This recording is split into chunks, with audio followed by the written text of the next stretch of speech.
Why are some countries rich while others stay poor, even after decades of development? One explanation is called dependency theory, which argues that the global economy is split between a dominant core and a dependent periphery.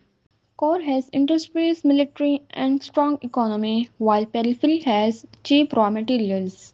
Let's see how it works. Let's say periphery supply raw cotton to core in a low price, only to have expensive imported finished cloths made from the same cotton.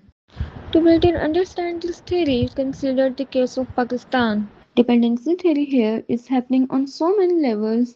It's not just the economy related to IMF, but it's also political.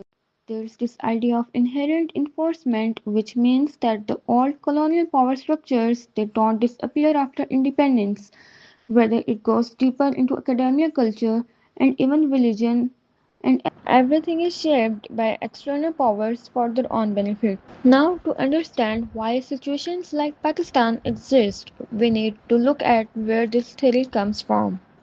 Dependency theory emerged in 1950s in Latin America as a critique of modernization theory, which blamed poverty on internal factors.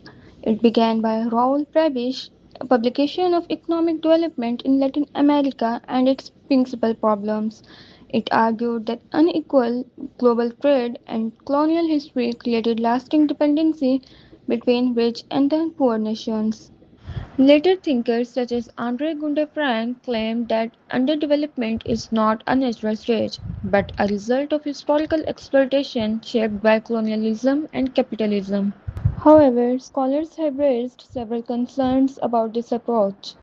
Critics like Fernando Cardoso argued that peripheries still have room for strategic action within the system. Some critics say that dependency theory ignores internal factors, including the role of state policies and institutions.